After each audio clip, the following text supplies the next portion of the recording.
줄로 믿습니다. 지난주 월요일 오랜만에 아내와 함께 아주 가슴이 따뜻해지는 영화 한 편을 봤습니다. 제목이 Song for You입니다. 내용을 한마디로 말하면 어느 나이가 아주 많이 든 노 부부의 진실한 사랑 이야기입니다. 남편의 이름은 아서고 아내 이름은 메리언입니다. 근데 이 메리언이 암에 걸려서 투병합니다. 살 날이 얼마 남지 않은 그런 여성입니다. 그런데 이 메리언이 동네 지역 주민센터 노인 합창단에 들어가서 활동을 합니다. 남편은 참 그 합창단에 가는 것이 못마땅했습니다. 왜냐하면 몸이 안 좋은데 무리가 되지 않을까 생각이 됐기 때문입니다. 그 합창단 이름이 참 재미있습니다. 연금술사 합창단입니다. 연금으로 술술 사는 사람들. 참 재미있죠? 그 남편 아서는 겉으로는 상당히 무뚝뚝하고 투명한 사람인데 사실 아내를 정말 사랑하는 그런 남편이었습니다. 그 연금술사 합창단에서 국제 합창대회에 나가기로 결정하고 열심히 연습합니다. 그리고 예선을 통과합니다. 그 예선에서 아내 메리언이 솔로를 하는데 신디 로퍼의 트루칼라를 부르는데 아주 감동적으로 부릅니다. 예선을 통과하게 됐지요. 그런데 안타깝게도 예선 통과하고 본선에 가지 못하고 그 메리언은 이 세상을 떠나게 됩니다. 아내가 떠났을 때 아서는 충격을 받고 아주 큰 슬픔을 가지고 너무나 큰 절망감을 가지게 됩니다.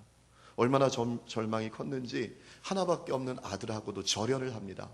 너 엄마 없는 세상에서 내가 살아갈 희망이 없다. 너도 나도 보지 말자. 나 외롭고 쓸쓸하고 고독하게 살다가 나는 그냥 죽을 거다. 그런 마음이었지요. 그런데 그 합창단 지휘자의 설득을 받고 그 아서가 아내 대신 합창단에 들어가게 됩니다. 알고 보니까 아주 매력적인 목소리를 가진 사람이었어요. 합창단이 본선에 가게 됩니다. 본선에서 그 아서는 아내를 생각하면서 Goodnight My Angel이라는 또 솔로를 하게 됩니다. 얼마나 사람들이 감동을 받는지 다 기립해서 박수를 하게 되지요. 연금술사 합창단은 그 국제합창대회에서 3등을 합니다. 그리고 그 합창대회가 끝난 다음에 아서는 자기 아들에게 용서를 구하고 이제 행복한 가정을 이루게 됐다라는 내용이에요. 영국 영화인데 참 마음이 따뜻해지는 내용입니다. 혹시 여러분들 가운데 부부간에 좀 문제가 있다라고 생각하는 분들은 가서 꼭 보십시오. 아마 부부 힐링이 되는 그런 영화가 아닌가라는 생각이 듭니다. 제가 그 영화를 보면서 아주 인상 깊었던 두 장면이 있습니다. 첫 번째 장면은 메리언이 합창단 연습을 하다가 쓰러집니다. 그래서 병원에 실려가요. 가까스로 회복이 되어서 집에 와서 가려를 하고 있는데 비가 많이 내리는 날이었어요. 밖에서 노래소리가 들리는 겁니다. 아침에 메리언이 억지로 가보니까 노인 합창단 단원들이 와서 노래를 하는 겁니다. 메리언을 격려하기 위해서 다 그 비를 맞으면서 노래를 불러주는 거예요. 스티비 원더의 You are the sunshine my life라는 노래를 아주 감동적으로 불러요. 그 비를 다 맞으면서 You are the sunshine, you are the sunshine 하는데 너무 감동적이었어요. 그리고 또 하나 저에게 인상 깊었던 장면이 있습니다. 메리언이 아프니까 남편 아서가 다 씻기기도 하고 먹이기도 하고 그러는 거예요. 어느 저녁에 아서가 자기 아내 메리언에게 말합니다. 여보, 해준 게 없어서 정말 미안해. 그때 메리언이 자기 남편 아서에게 말합니다. 당신과 함께여서 나는 언제나 행복했어요. 와, 너무 감동적이었어요. 저는 그 모습을 보면서 주님이 주신 분명한 한 가지 마음이 들었어요. 그래, 우리 삶이 아무리 어려워도 서로 뜨겁게 사랑만 하면 이기지 못할 어려움이 없지. 넘어서지 못할 고난이 없지. 그런 마음이 들었어요. 사랑하는 성도 여러분, 우리 삶이 아무리 어려워도 사는 방법이 있습니다. 서로 뜨겁게 사랑하는 겁니다. 어느 남자 집사님이 사업을 하다가 부도가 났습니다. 너무나 충격적이었고 괴로워서 죽고 싶었어요. 아내에게 가서 부도가 났다는 얘기를 할 면목이 없어서 못 마시는 술을 진창 마시고 밤새도록 거리를 떠돌았어요. 그러다가 새벽에 집에 들어가게 됩니다. 아내는 남편 부도 난 것을 알고 있었어요. 아내가 기다리다가 남편이 들어왔을 때 꿀물을 가지고 가서 건네주면서 말합니다. 여보, 걱정하지 말아요. 난 고생할 각오가 돼 있어요. 내 걱정은 하지 말아요. 그런데 내가 하나 분명히 믿는 게 있는데 하나님이 당신 분명히 다시 일으켜 주실 거라. 남편이 그 얘기를 듣고 통곡하면서 그 자리에서 엉엉 울었어요. 남편 다시 일어났습니다. 그 아내의 뜨거운 사랑이 그 남편을 다시 일으켰습니다. 사랑하는 성도 여러분, 삶이 아무리 어려워도 서로 뜨겁게 사랑하면 사는 길이 열립니다.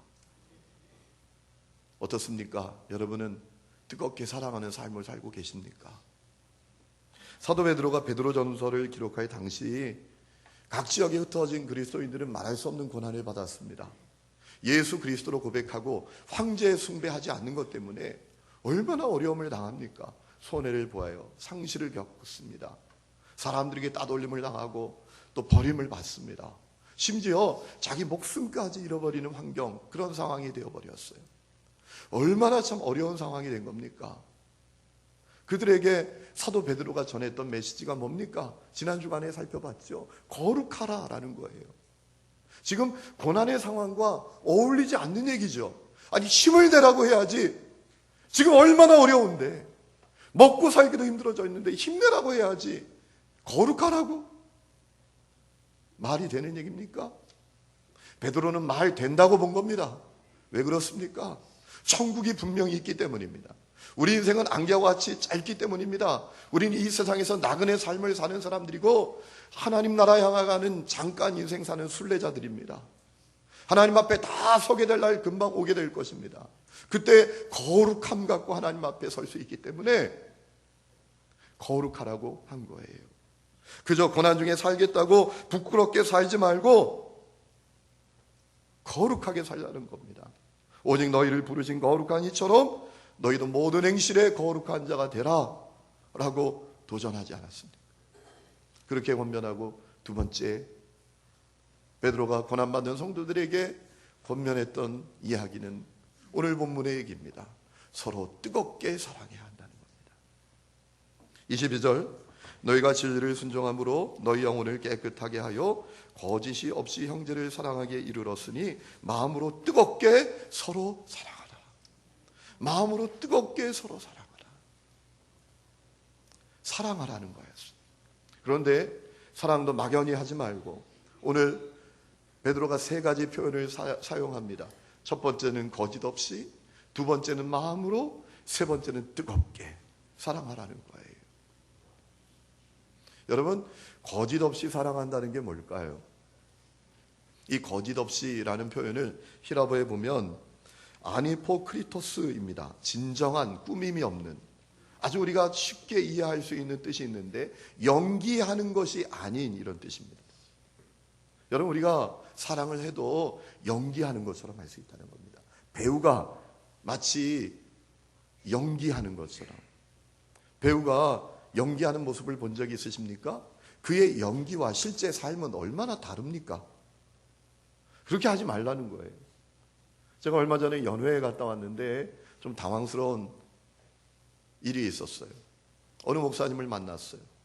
반가워서 인사하고 있는데 다른 목사님이 제가 만난 목사님을 아는 체를 합니다. 그랬더니 제 앞에 있는 목사님이 목사님 반갑습니다. 잘 지내셨나요? 사모님 잘 계시죠? 교회도 잘 되고 있죠? 늘 감사하게 생각합니다 하고 인사를 하고, 그 인사했던 목사님이 저기 가니까 저한테 그러는 거예요. 정신병자 같은 사람이야? 제가 당황스러운 겁니다. 마음에 안 든다는 거죠. 근데 말을 왜 그렇게 하는지. 감사하대요. 사모님도 잘 계시네요. 말은 그냥 참기름 흘러내리는 것처럼 하는데 멀찌감치가니까 정신병자 같은 사람이야. 여러분, 우리가 충분히 그렇게 사랑할 수 있다는 거예요. 제가 그분을 보면서 언뜻 드는 마음이 있어요. 야, 이 사람 프로구나. 프로예요, 프로. 아주 프로급 연기예요. 그렇게 사랑하면 안 된다는 겁니다. 연기하는 것처럼 마음으로 사랑하라고 했어요. 마음은 히라보로 카르디아입니다. 우리 내면을 가리킵니다. 우리 감정과 열정과 생각의 자리, 내면으로 사랑하라는 겁니다. 사랑이 겉과 속이 다르면 안 된다는 겁니다.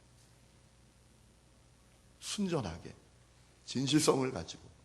뜨겁게라는 말은 설명하지 않아도 되지요. 액테노스라는 히라보 단어인데 말 그대로 뜨겁게, 그리고 열렬히 사랑하라는 거예요. 저는 열렬이라는 표현이 참 좋아요. 2002년에 평양에 가서 순환공항에 고려항공이 딱 내렸습니다. 내리고 이제 모여 있으니까 안내원 동무가 나왔더라고요. 그리고 우리한테 하는 얘기가, 여러분 조선에 오신 것을 열렬히 환영합니다 그러더라고요. 그런데 그 열렬히라는 말이 제 마음에 확 다가오는 거예요. 야, 이 열렬이란 말이 참 좋은 말이구나. 근데 저분들이 자꾸 쓰니까 우리가 좀 그 말을 쓸 때 이상한 거지. 우리 옆에 있는 분들하고 한번 인사할까요? 당신을 열렬히 사랑합니다. 얼마나 이게 적극적인 표현이에요. 우리 부부들은 집에 가서 좀 하십시오. 여보, 당신을 열렬히 사랑해. 네?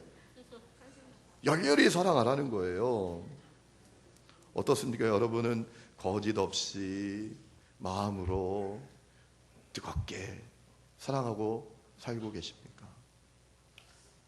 우리가 그렇게 살 수 있다는 거예요. 오늘 본문이. 우리는 거짓 없이 마음으로 뜨겁게 사랑할 수 있는 사람이 되었다는 겁니다. 왜? 예수 십자가 보혈로 구원받았기 때문에. 한량없는 주님의 은혜로 구원받았기 때문에. 그렇게 사랑할 수 있다는 거예요. 22절 말씀 보세요. 너희가 진리를 순종함으로 너희 영혼을 깨끗하게 하여 거짓이 없이 형제를 사랑하기에 이르렀으니. 여러분, 이 말씀은 두 가지 사실을 우리에게 알려주는 것 같아요. 첫 번째, 구원의 사건은 어떻게 일어나는가? 22절에 말씀하죠. 진리를 순종함으로. 다른 말로 말하면 십자가의 복음을 듣고 믿음으로. 여기서 진리는 알레테이아인데 어떤 막연한 진리가 아니라 예수 십자가 복음의 진리를 말하는 겁니다. 진리를 순종한다는 게 뭡니까? 예수 십자가의 복음을 듣고 믿었다는 겁니다. 여러분, 하나님이 날 사랑하시는 것 사실입니다. 날 위해 예수님을 이 땅에 보내신 것 사실입니다. 예수님 날 위해 십자가에 피 흘려 죽으신 것 사실입니다. 그 피로 말미암아 나의 모든 죄가 해결받게 된 것 사실입니다. 중요한 것은 아무리 그것이 사실이라도 내가 그 십자가의 복음 진리를 듣고 믿어야 되는 것 아닙니까? 구원의 사건은 어떻게 일어납니까? 진리를 순종해야 됩니다. 십자가의 복음을 듣고 믿어야 합니다. 그래야 우리에게 구원의 사건이 일어나는 것입니다. 여러분, 그래서 다 여기 앉아 있는 거잖아요. 구원의 사건이 여러분에게 일어나지 않았습니까? 십자가 복음을 여러분이 듣고 믿어 구원받지 않았습니까? 그런데 오늘 22절이 또 하나의 사실을 우리에게 알려줍니다. 구원의 사건이 일어난 사람에게 어떤 변화가 일어나는가라는 겁니다. 22절, 영혼을 깨끗하게 하여 라고 했어요. 너희가 진리를 순종함으로 십자가의 복음을 듣고 믿었으므로 영혼을 깨끗하게 되었다는 겁니다. 다른 말로 말하면 예수 십자가 흘린 보혈의 피로 우리 내면이 거룩해졌다는 겁니다. 우리가 죄사함 받고 거룩한 하나님의 성도가 되었다는 겁니다. 믿으십니까? 그런데 예수 십자가 보혈로 말미암아 우리 내면만 거룩해지는 게 아닙니다. 구원의 사건이 일어난 사람에게 일어난 변화는 내면의 변화만이 아니라 그의 삶의 변화가 일어납니다. 생각의 변화, 태도의 변화, 구체적인 삶의 행동의 변화가 일어납니다. 거룩한 삶을 살아갑니다. 말씀에 순종하게 됩니다. 특별히 사랑의 사람으로 변화됩니다. 구원받은 사람에게 일어나는 변화, 사랑의 사람으로 변화됩니다. 그래서 그 사랑 때문에 때로 세상이 충격을 받고 감동을 받기도 하고 도무지 저 사랑은 뭔가 이해할 수 없다고 사람들이 말하기도 하는 그 사랑, 그 사랑의 사람으로 변화됩니다. 1956년에 짐 엘리엇을 비롯한 5명의 젊은 선교사들이 에콰도르에 있는 아우카 부족을 찾아갑니다. 아주 잔인한 부족, 복음을 한 번도 들어본 적이 없는 미전도 종족이었습니다. 그들에게 가서 복음 전하다가 짐 엘리엇을 비롯한 5명의 선교사들이 창에 찔려서 비참하게 죽었어요. 짐 엘리엇은 나이 28살이었습니다. 1년 뒤에 짐 엘리엇의 아내 엘리자베스 엘리엇이 간호사 교육을 받고 아우카 부족에게 찾아갑니다. 아우카 부족은 명예를 소중히 여기는 부족이었어요. 그래서 여성은 살해하지 않는 게 그들의 전통이었습니다. 그렇기 때문에 엘리자베스 엘리엇이 아우카 부족에게 찾아가서 사역을 하게 된 겁니다. 열심히 사역했습니다. 5년 동안 사역하다가 안식년을 맞이해서 본국으로 가게 됐어요. 그때 그 아우카 부족의 추장이 그 엘리자베스가 자기들이 창으로 찔러 죽였던 짐 엘리엇의 아내라는 사실을 알게 됐어요. 충격을 받아요. 그리고 온 부족이 예수를 그리스도로 영접하게 됐습니다. 놀라운 사랑이었거든요. 자기들이 창으로 찔러 죽인 그 선교사의 아내가 자기들에게 또 찾아와서 자기들을 사랑하고 섬기는 그 사랑에 충격을 받고, 이건 도대체 뭐냐? 충격을 받고 감동을 받고 그 아우카 부족이 다 예수를 그리스도로 영접하게 됩니다. 그뿐만 아닙니다. 10년 뒤에 더 놀라운 일이 일어나요. 5명의 젊은 선교사들을 창으로 찔러 죽인 사람 가운데 키모라는 청년이 있었습니다. 그런데 이 키모가 10년 뒤에 아우카 부족 최초로 목사님이 됐어요. 그때 젊은 선교사, 그 창에 찔려 죽었던 젊은 선교사의 자녀 2명이 아우카 부족에게 찾아와요. 왜 찾아왔는지 아십니까? 자기 아버지를 창으로 찔러 죽인 그 키모 목사에게 자기들이 세례를 받기를 원했다는 거예요.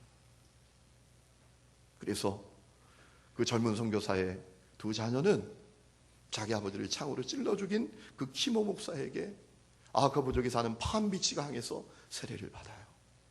세례를 받고 난 뒤에 키모 목사와 그 젊은 선교사의 2 자녀는 서로 끌어안고 펑펑 울었어요. 여러분, 놀라운 사랑 아닙니까? 그 사랑으로 말미암아 한 부족이 구원을 받은 겁니다.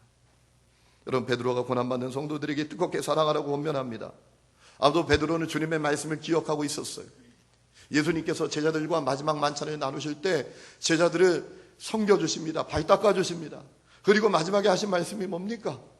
내가 너희를 사랑한 것 같이 너희도 서로 사랑하라. 그래야 세상이 너희가 내 제자인 줄 알지. 내 계명은 내가 너희를 사랑한 것 같이 너희도 서로 사랑하라 하는 이것이니라. 베드로는 그 말씀을 기억하고 있었어요. 그래서 뜨겁게 사랑하라고 권면한 겁니다. 그리고 베드로가 사랑하라고 그렇게 권면했던 중요한 이유가 있습니다. 지금 각 지역에 있는 그리스도인들은 사랑할 수 있는 사람이 된 겁니다. 사랑할 수 있는 능력을 가진 것입니다. 왜 그렇습니까? 십자가 보혈을 믿고 구원받았기 때문입니다. 그래서 22절 다시 보십시오. 너희가 진리를 순종함으로 너희 영혼을 깨끗하게 하여 거짓 없이 형제를 사랑하기에 이르렀으니, 사랑할 수 있는 사람이 되었으니, 사랑할 수 있게 되었으니, 그러니 뜨겁게 서로 사랑하라는 거예요. 사랑할 수 있는 능력이 없으면 사랑하라고도 하지 않아요. 그런데 예수 십자가 복음으로 말미암아 사랑할 수 있는 사람이 되었으니까 뜨겁게 서로 사랑하라 라고 권면한 거지. 성도 여러분 구원 받으셨습니까? 여러분이 구원 받으신 거 어떻게 증명할 수 있습니까? 입술의 신앙 고백으로요? 여러분이 가진 신앙의 직분으로요? 여러분이 하고 있는 봉사로요? 여러분이 이수한 성경 공부 과정으로? 여러분이 받은 제자 훈련으로 여러분이 그리스도인 것을 증명할 수 있습니까? 아닙니다. 내가 그리스도인인 것을 증명할 수 있는 것은 사랑이에요. 내게 사랑의 삶이 있는가? 요한일서 3장 14절에 요한이 이렇게 말합니다. 우리는 형제를 사랑함으로 사망에서 옮겨 생명으로 들어간 줄을 알거니와 사랑하지 아니하는 자는 사망에 머물러 있느니라. 사망에서 생명으로 간 것 어떻게 아느냐? 내가 구원받은 거 어떻게 아느냐? 형제를 사랑함으로 나의 구원을 확신할 수 있고 나의 구원을 확인해 볼 수 있다는 거예요. 왜 요한이 이렇게 말했을까요? 요한일서를 기록한 시기는 AD 95년부터 100년 사이입니다. 초대교회가 시작된 지 벌써 70년 정도 됐을 때예요.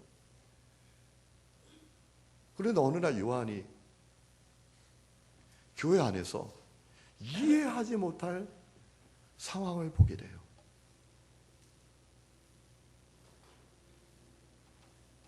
내가 구원받았다고 하는데 사랑이 없어요. 구원받았다고 하는 사람들이 있는데 교회 안에서조차도 서로 사랑하지 않고 시기하고 미워하고 원수 맺고 싸우고 다투며 살아요. 이해할 수 없는 모습을 보게 된 거예요. 그래서 요한은 제발 서로 사랑해야 한다 라고 한 겁니다. 요한일서 4장에 요한이 이렇게 말합니다. 사랑하는 자들아 우리가 서로 사랑하자. 사랑은 하나님께 속한 것이니 사랑하는 자마다 하나님으로부터 나서 하나님을 알고 사랑하지 아니하는 자는 하나님을 알지 못하나니 이는 하나님은 사랑이시리라. 하나님이 사랑 아니냐는 거예요. 제발 서로 사랑하자. 그래서 요한일서 2장에는 그렇게 말하죠. 사랑하는 자는 빛 가운데 거하는 자고 사랑하지 못하는 자, 미워하는 자는 아직도 어둠에 매여 있는 자다 라고 했어요. 여러분, 우리가 예수 믿는다는 것이 뭡니까? 우리 예수님 믿는다는 것이 뭐예요? 나를 향한 예수님의 사랑을 믿는 거죠. 나를 향한 예수님의 사랑은 어떤 사랑입니까? 자기 생명까지 내어주신 사랑입니다. 이 십자가에서 물과 피를 다 쏟아내시며 자기 생명까지 내어주시는 사랑이에요. 그 사랑을 아는 겁니다. 그 사랑을 알고 그 사랑으로 구원받았다고 하는 사람이 사랑 없는 것이 정상이냐는 거예요. 요한은 지금. 그래서 요한일서 3장 16절에 이렇게 말하죠. 그가 우리를 위하여 목숨을 버리셨으니 우리가 이로써 사랑을 알고 우리도 형제들을 위하여 목숨을 버리는 것이 마땅하니라. 여러분, 십자가의 복음 깨달은 사람은 사랑의 삶을 살 수밖에 없다는 겁니다. 요한의 고백대로 구원받았다고 하지만 사랑이 없는 삶을 산다면 그에게 아직 십자가의 복음은 그에게 십자가 복음 되지 못했다는 겁니다. 세상 모든 사람들에게 십자가 복음 됐는지 몰라도 구원받았다고 하는데 내게 사랑이 없다면 아직은 내게 그 십자가의 복음이 복음되지 못했다는 거예요.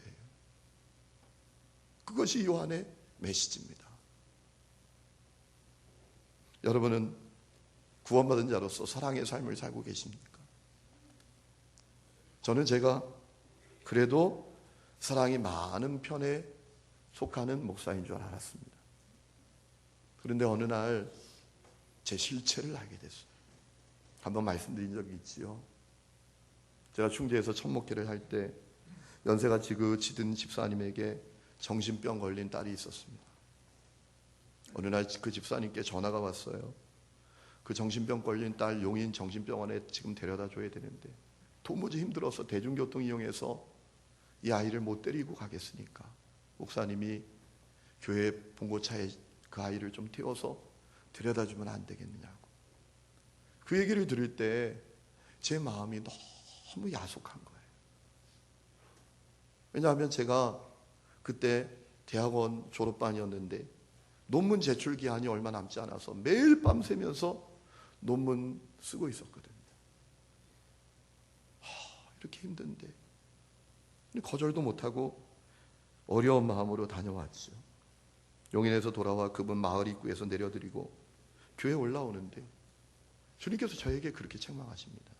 야, 그 집사 딸이 장로 딸이었으면 네가 그런 마음, 그런 표정하고 갔다 왔겠지. 제가 도둑질하다가 들킨 사람처럼 제 마음이 당황스러웠어요. 제가 사랑이 많았죠. 어떻게 사랑이 많았냐 하면 사랑할 수 있는 사람, 사랑하고 싶은 사람, 사랑하면 유익이 오는 사람, 그렇게 사랑이 많았죠. 제가 사실은 사랑이 전혀 없었던 거예요. 제가 그때 회개하면서 목사로서 제 목회의 목표가 뭔지를 생각해 봤어요. 목회 성공, 큰 교회 목사 되는 거, 그게 제 목회의 목표더라고요. 사랑이 제 목회의 목표가 아니다.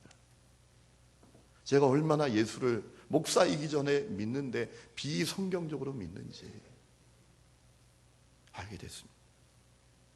오늘 베드로가 고난받는 성도들에게 그런 도전을 합니다. 당신들이 어떻게 구원받았는지 잘 생각해 보라는 겁니다. 당신들이 구원받은 것은 썩는 씨가 아니라 썩지 않는 씨, 즉 영원하신 하나님의 말씀으로 구원받지 않았느냐. 그래서 오늘 본문 23절에 이렇게 말하죠. 너희가 거듭난 것은 썩어질 씨로 된 것이 아니고 썩지 아니할 씨로 된 것이니 살아있고 항상 있는 하나님의 말씀으로 되었느니라. 여러분, 이 주님의 말씀의 핵심이 뭡니까? 하나님 날 사랑하십니다. 날 위해 아들까지 보내주셨다.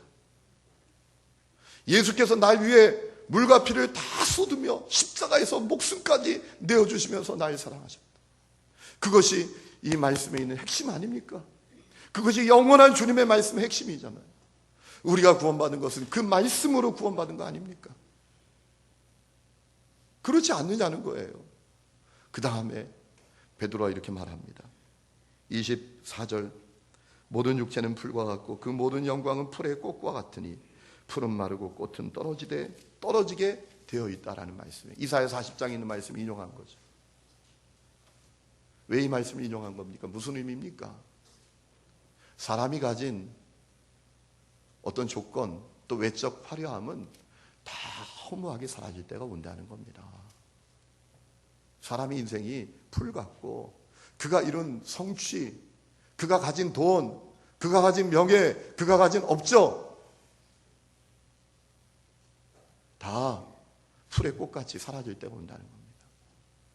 그러니까 거기 마음 두고 거기 집착하고 아둥바둥하지 말고 애태우지 말고 또 그것 때문에 허무하게 끝날 그 돈, 명예, 권력, 기득권, 세상의 성취 때문에 사람과 원수되지 말고 다투지 말고 뜨겁게 사랑만 하며 살라는 거예요.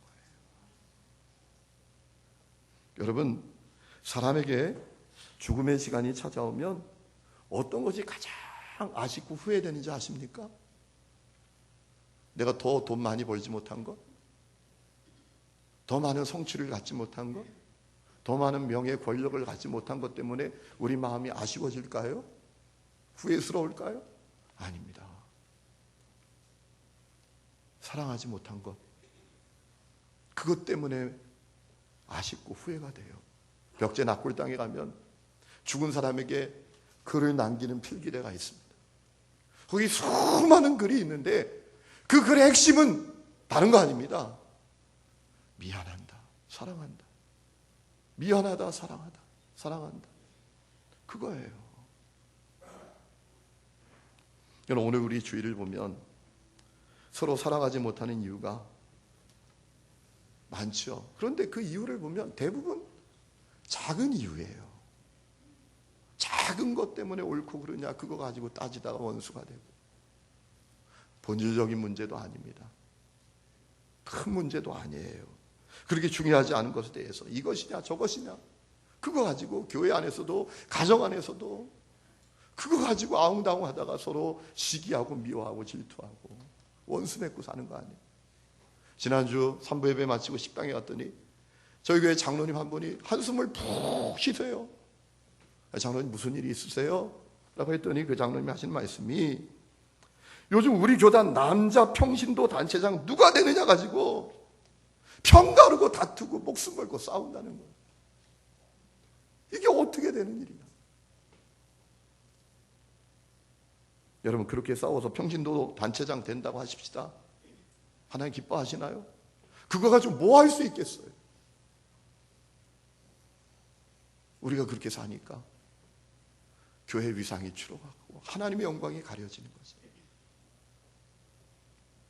마음을 열어주는 101가지 이야기라는 책으로 우리에게 알려진 잭 캔필드라는 사람이 있습니다.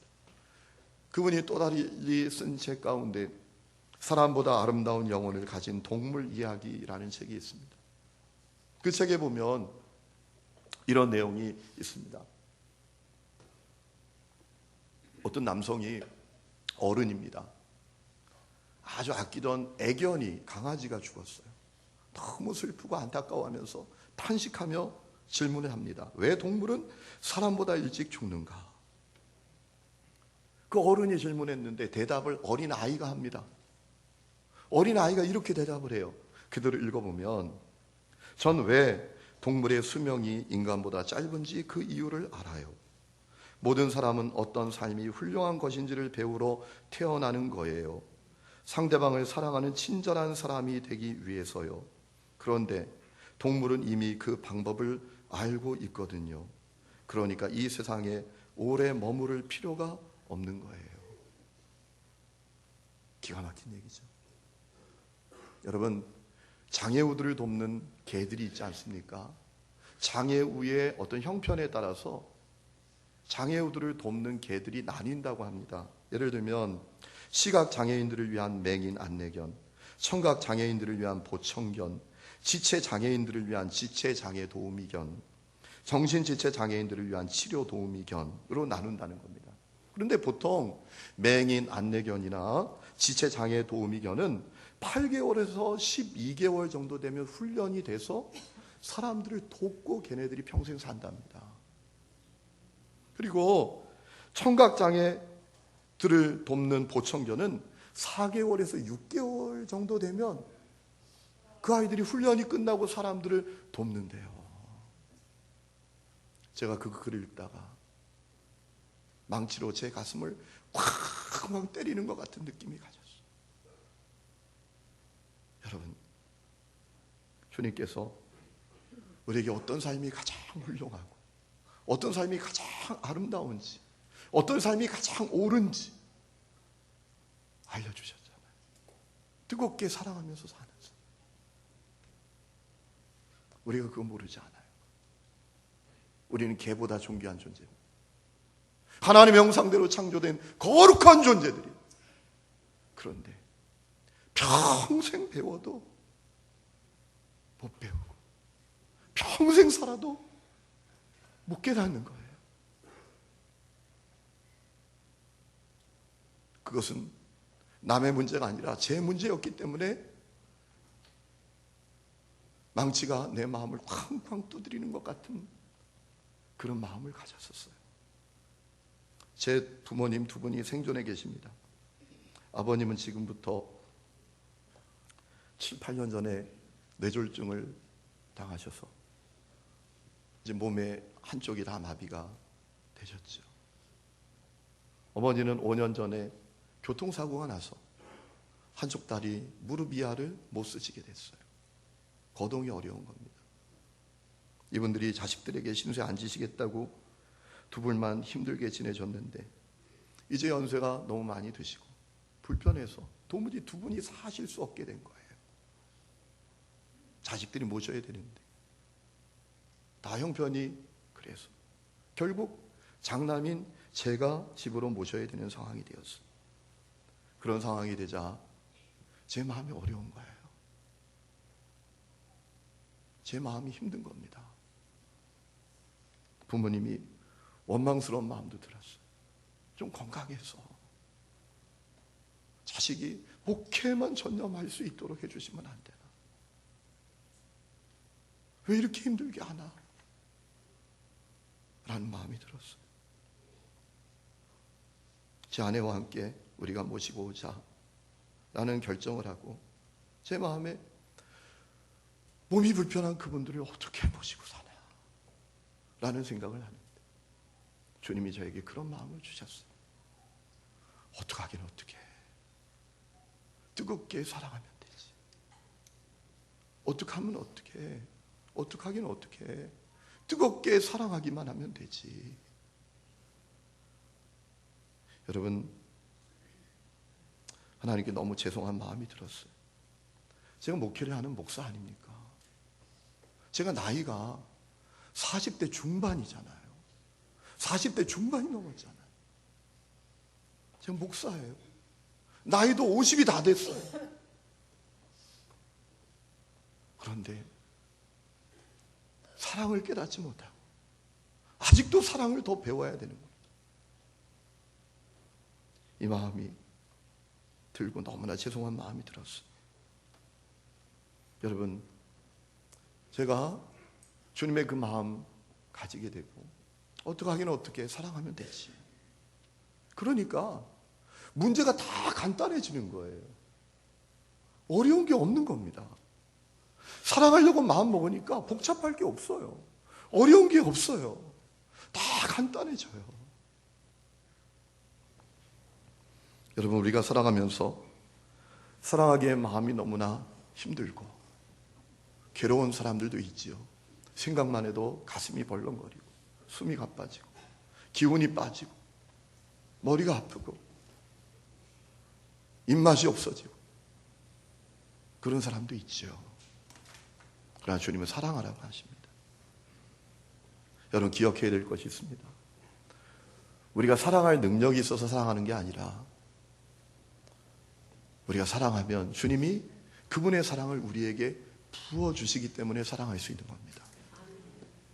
요한일서 4장 12절에 만일 우리가 서로 사랑하면 하나님이 우리 안에 거하시고 그의 사랑이 우리 안에 온전히 이루어지느니라. 우리가 사랑하려고 하면 주님의 사랑을 우리 마음에 부어주신다는 겁니다. 2001년에 미국 시사주간지 타임즈가 선정한 그 해의 인물은 뉴욕 시장을 지낸 루디 지올리아니라는 인물입니다. 그 사람은 참 불안한 환경에서 자라났습니다. 아주 괴팍하고 아주 힘든 아버지 아래에서 자랐습니다. 아버지에 대한 아주 깊은 상처가 있었어요. 그런데 악착같이 살아서 뉴욕 시장까지 오르게 된 거죠. 겉으로 볼 때는 아주 성공하고 훌륭한 인물 같았죠. 그런데 시장 임기를 얼마 남기지 않고 그에게 큰 어려움이 찾아옵니다. 치명적인 전립선 암 진단을 받아요. 아내하고 이혼을 하게 됩니다. 그리고 그가 시장으로 재직한 뉴욕에 9.11 테러가 일어났어요. 그의 인생에 엄청난 위기가 찾아온 거죠. 그런데 그 루디는 그 어려움이 그에게 위기가 아니라 그의 인생이 달라지는 계기가 됐습니다. 9.11 테러가 일어나고 루디가 9.11 테러 희생자 가족들을 찾아다니기 시작합니다. 그들을 위로하는 일을 하기 시작해요. 희생자 가족들을 찾아가서 위로하고 그러다가 그 마음에 사랑이 채워지는 걸 느낍니다. 희생자 가족들을 위로하는 동안 그의 마음에 사랑이 부어지는 걸 느낍니다. 그리고 놀라운 기적이 그에게 일어나요. 치명적인 말기 전립선 암이 깨끗하게 치료됐어요. 그리고 평생 용서하지 못했던 그 아버지를 용서하게 됐습니다. 여러분, 사랑이 있어서 사랑하는 게 아니라 사랑하면 주님의 사랑을 우리에게 부어주셔서 사랑하게 되는 겁니다. 감신대 신약학 교수였던 박창건 교수님이라고 계십니다. 아주 제가 좋아하고 존경하는 그런 교수님이셨어요. 근데 이번에 암투병하다가 하나님의 부름을 받으셨습니다. 장례식 날이었습니다. 고인과 함께 평생을 함께했던 사모님이 그분의 영전에 마지막 국가송이를 얹으면서 했던 그 말 한마디가 장례식장을 울음바다로 만들었어요. 그 사모님이 남편 사진 영전 앞에 국가꽃을 올려놓으면서 그렇게 말했어요. 여보, 그동안 행복하게 해줘서 정말 고마워. 여보, 그동안 행복하게 해줘서 정말 고마워. 그 얘기로 그 장례식장이 울음바다가 됐어요. 여러분, 우리도 그 얘기 들으면서 살아야 되지 않겠습니까? 여러분의 가족이, 여보, 나 같은 사람을 사랑해줘서 정말 고마워. 우리가 교회에서도 집사님, 권사님, 장로님, 목사님, 저 같은 사람을 행복하게 해주고 사랑하게 해줘서 너무 고마웠어. 그 얘기 들으면서 살아야 되지 않겠습니까? 성도 여러분, 아무리 삶이 어렵고 힘들어도 우리가 뜨겁게 사랑하면 사는 길이 열려요. 이기지 못할 고난 없습니다. 넘어서지 못할 어려움 없습니다. 여러분의 삶이, 또 저의 삶이 뜨겁게 사랑하는 삶이 될 수 있기를 주의 이름으로 축원합니다. 우리 이 시간 찬양 부르고 기도하는 시간을 갖겠어요. 저는 이 찬양 부를 때마다 제 마음에 간절한 기도로 다가오는 것을 느낍니다. 낮엔 해처럼 밤엔 낮처럼 그렇게 살 수 없을까? 예수님처럼 바울처럼 그렇게 살 수 없을까? 우리 이 찬양을 기도하는 마음으로 부르고 기도하는 시간을 갖겠습니다. 낮엔 해처럼 밤엔 달처럼 그렇게 살 순 없을까? 욕심 없이 어느 세상 밑으로 온전히 나를 위해 살듯이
주님 것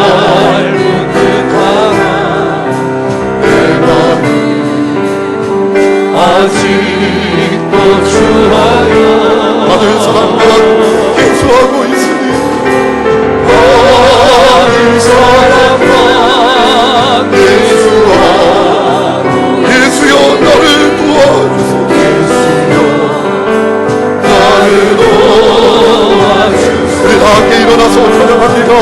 주의 사랑은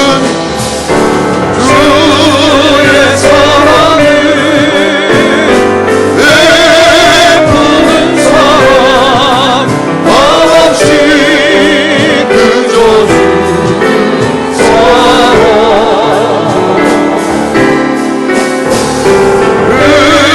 그러나니 주는 것보다 안 된 것 없고 좋아하니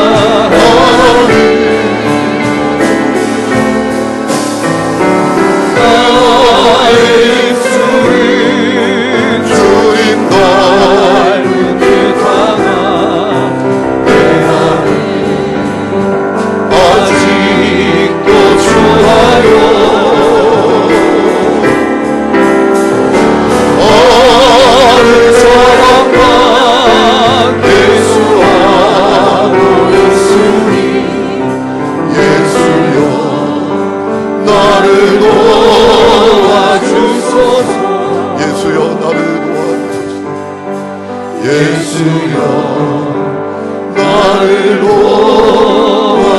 도와주소서. 우리 이 시간 함께 하나님 앞에 기도하기를 원합니다.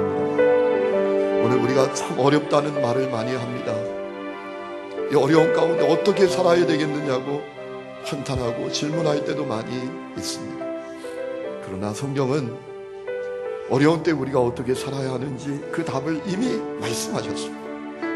뜨겁게 사랑만 하라는 겁니다. 뜨겁게 사랑만 하면 이기지 못할 어려움, 우리가 넘어서지 못할 고난이 없다는 것입니다. 이 시간에 기도했으면 좋겠습니다. 주님, 주님의 사랑으로 내 마음에 부음받기를 원합니다. 주님, 나를 불쌍히 여겨주시고 주 예수님 나를 도와주십시오. 주님, 내가 사랑만 하며 살게 하여 주옵소서. 나를 향하여 사랑해줘서 고맙다고, 행복하게 해줘서 고맙다고, 그 얘기를 듣는 사람이 내가 되게 해달라고 기도했으면 좋겠습니다. 우리 이 시간에 주님의 은혜를 구하며 간절히 하나님 앞에 기도하겠습니다. 기도합니다. 하나님 아버지, 감사합니다. 아버지 주님의 은혜를 나오셨습니다. 아버지 우리에게 모든 것을 내어주시고 아버지 시간 붙잡고 달려갑니다. 아버지 그 사랑이 우리 가운데 아버지 우리 믿음 가운데 살아나시도록 아버지 하나님 답을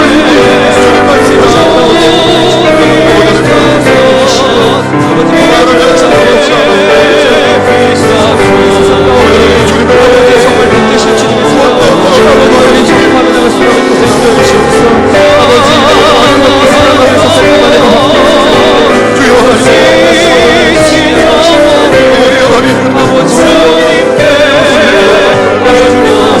아버지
하나님 아버지,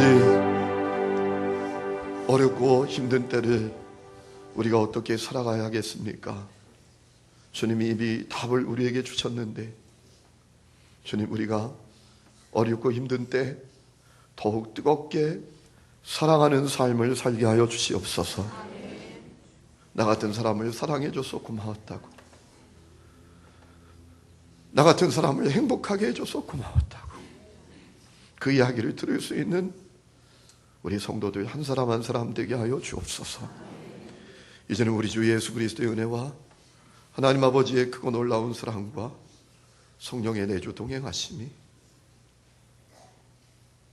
어렵고 힘든 때 뜨겁게 사랑만 하며 살기를 원하는 사랑하는 모든 성도들과 그 가정과 사업장과 직장과 자녀들과 우리가 살아가는 이 지역과 도시와 민족과 열방 위에 지금부터 영원토록 함께 계시기를 간절히 축원하옵나이다. 아멘.